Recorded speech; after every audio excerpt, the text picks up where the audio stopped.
So I'm here with Jeff Halper in Ottawa. Jeff, yesterday we had a number of interesting meetings with different groups, but one of the meetings we had was with some very interesting folks who are members of the United Church. And we had an interesting exchange. And I wonder if you can just share with us a little bit the flavor of that that discussion. Well, one of the issues that certainly bothered them was their relation to the Jewish community. I mean, they're good people. They are not anti-Semites by any possible stretch of the imagination. They're people who are concerned about justice, concerned about peace. They're critical of Israel, certainly, as most people should be who know the issue. But they're also very concerned about the relationship to the Jewish community, that they see it a part of their religious community.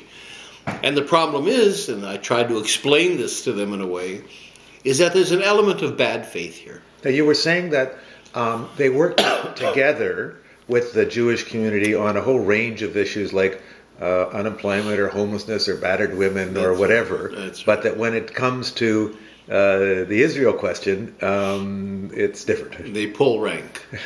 In other words, that's the problem. What isn't clear and what isn't upfront, what isn't honest, the part of the bad faith, is that the organized Jewish community, the federations, the rabbis, the Hillels, and so on, are the gatekeepers for Israel. That's their job description. What do you mean the gatekeepers? They're the gatekeepers, meaning that their role is to prevent criticism of Israel. Their role is to shut down any criticism of Israel and to be sure that the churches in particular, but beyond the churches, just toe the line.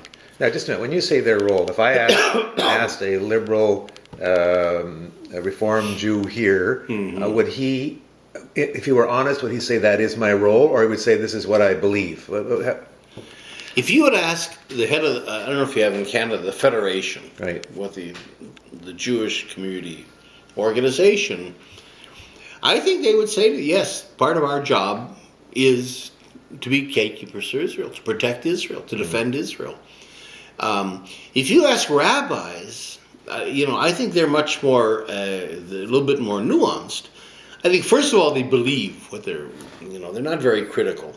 The rabbis are not intellectuals, for the most part. But beyond that, what you hear all the time is that I have my position, but I have to do what my board wants. There's a fear of being fired. If you're a rabbi, and you even mildly criticize Israel, you're going to get fired. And they don't want to lose their jobs. I don't even know enough about how this works. That'd be fired because their own congregation doesn't support them, right? It's not because the board of their congregation. And on the board, of course, you have very staunch, often pro-Israel people. The rabbi is expected to be pro-Israel.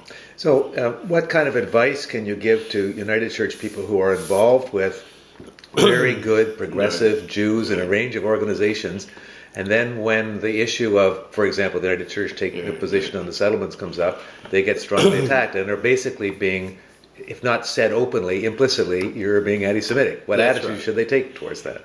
First of all, they should be very upset about that, and they should call the whoever calls them that. They should say, no, and I don't accept that at all. Beyond that, they have to decide what their values are, what their values of peace, of justice, what their Christian values are, human rights values are, and that's what should be guiding them. So that they have to be assertive in the face of these Jewish attacks. They're going to use attacks that aren't fair. They know that these people aren't anti-Semitic, but they also know that's intimidating for Christians to hear that. That's part of the bad faith. So you've got to be assertive. You've got to say, I insist that we have a critical discussion in Israel. I insist that you engage with me and you don't try to shut me down. And if you're not going to do that, then we're not going to have a conversation. You can't allow them to intimidate you. Jeff, thank you very much.